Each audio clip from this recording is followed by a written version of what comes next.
Now, in order to satisfy this hunger for poetry,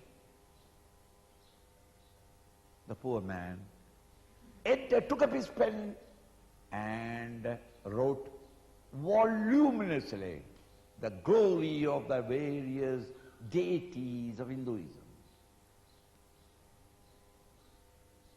So that it is only those who have not studied Shankara would say that Shankara is against bhakti. In fact, the volume of his kirtans and bhajans attributed to him is much more than the philosophical commentary volumes that he has written. He wrote them. And yet, even when he was writing the brilliant and lilting tunes, the various glorification of the Lord in utter devotion, even though he was doing that, he was not satisfied. Why? In all these kirtans, it is Dvaita.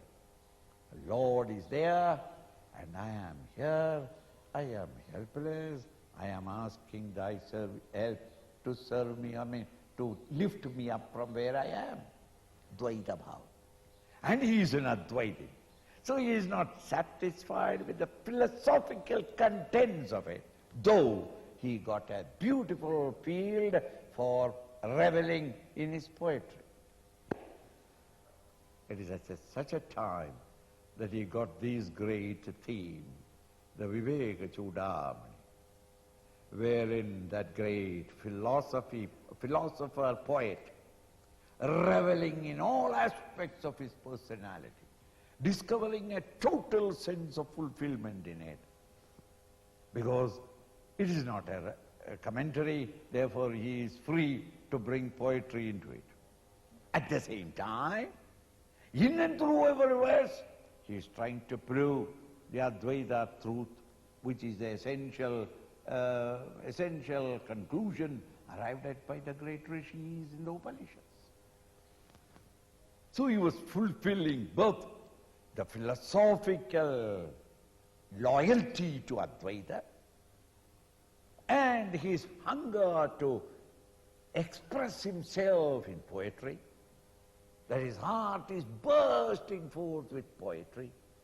The beautiful, inimitable pictures of the beauty of the world outside is ever coming up and rising in his mind. Language, vocabulary, words dance in front of him. As his thought, so the words dance.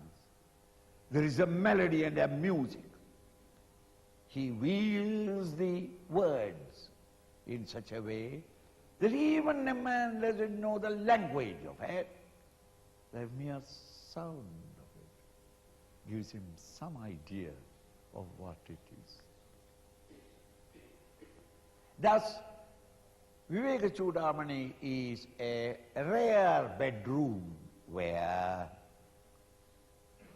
philosophy gets wedded to poetry.